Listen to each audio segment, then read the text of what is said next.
আসসালামু আলাইকুম, কি অবস্থা সবার? আশা করি সবাই ভালো আছেন। আর আপনারা দেখছেন কাউসার মোটো ব্লগ।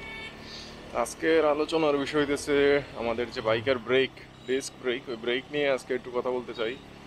তো সাধারণত বাইকে দুই ধরনের ব্রেক থাকে, একটা হইতেছে ড্রাম ব্রেক আর একটা হইতেছে ডিস্ক ব্রেক। ড্রাম ব্রেক তো আপনারা জানেন যে সাধারণত কোনো ডিস্ক থাকে না, ড্রাম আর চাকার রিমের মাঝামাঝি স্থানে ব্রেক প্যাড থাকে, ওই প্যাডের মাধ্যমে মানে ব্রেকটা হয় আর কি। সাধারণত আমরা যখন ব্রেকে প্রেস করি বা ব্রেক লিভারে প্রেস করি তখন। আর ডিস্ক ব্রেক হইতেছে যে একটা মাস্টার সিলিন্ডার থাকে, তারপরে ওই একটা অয়েল বাকেট থাকে বা ব্রেক ফ্লুইড যে বাকেট থাকে, ওই বাকেটের মধ্যে ফ্লুইড থাকে।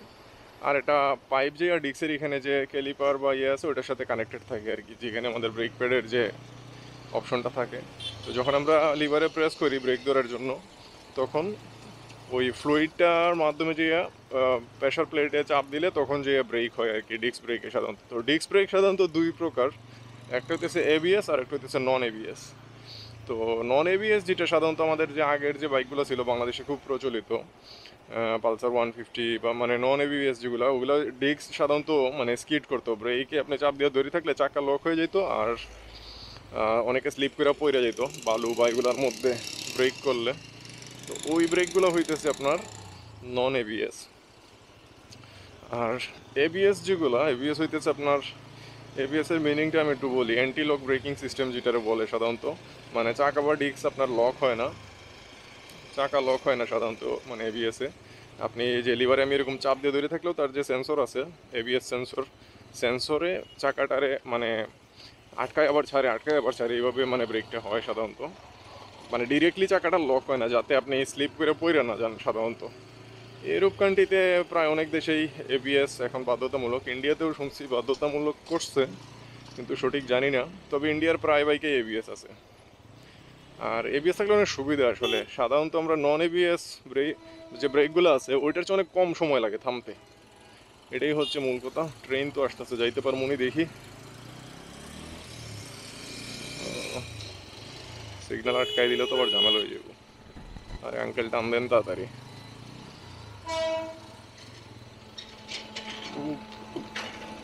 এই যে আসতেছে এদিকে, আর সিগন্যালে আটকা পড়লে ঝামেলা, লেট হয়ে গেছে এমনি। আচ্ছা যাই হোক, ও এইতেছে এবিএস আর নন এবিএস।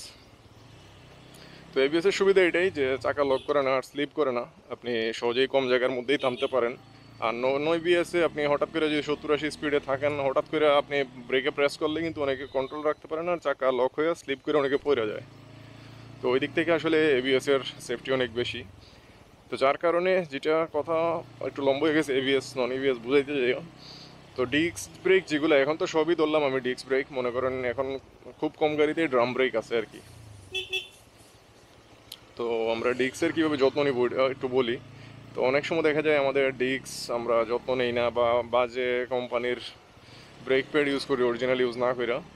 তো সেই ক্ষেত্রে ডিস্ক কিন্তু ক্ষয় হয়ে যায়। যখন আপনার ডিস্ক ক্ষয় হইতে থাকবে তখন কিন্তু ব্রেকও কম করবে, আর একটা ডিস্ক চেঞ্জ করতে গেলেও অনেক টাকার প্রয়োজন আছে, মোটামুটি ভালোই দাম রাখে একটা ডিস্কের।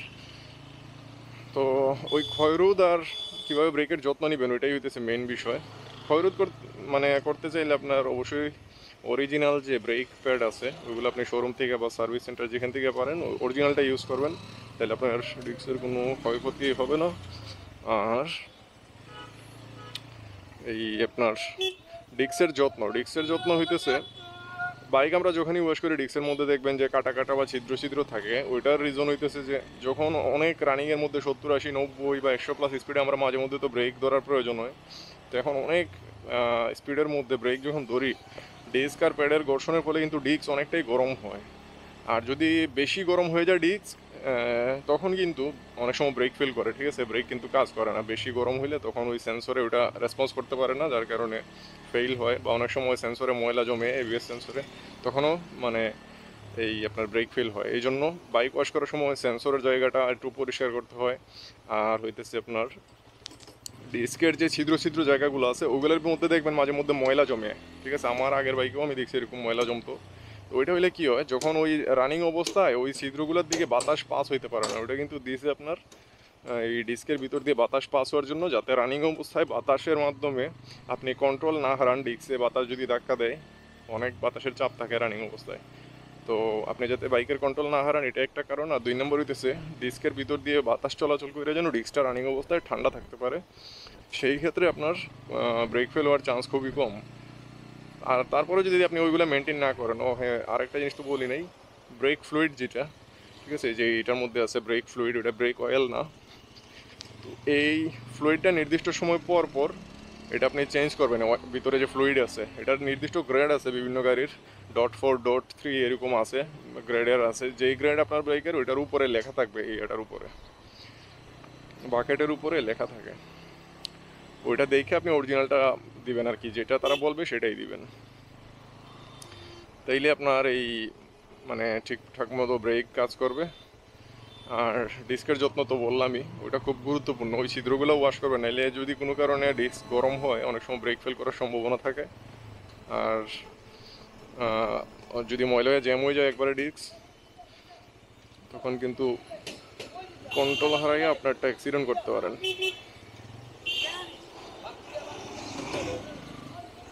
রাস্তার মধ্যে যাত্রী নেওয়া শুরু করে দিচ্ছে।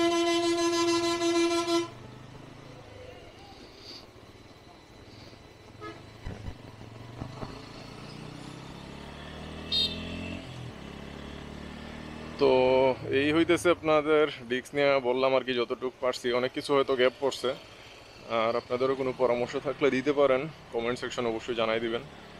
আর আমিও টুকটাক বললাম আর কি, যেহেতু অনেক সময় দেখছি অনেকেরই রানিং অবস্থায় ব্রেক ফেল করে অ্যাক্সিডেন্ট করে, তো এই জন্য ভাবলাম যে একটা ভিডিও বানাই।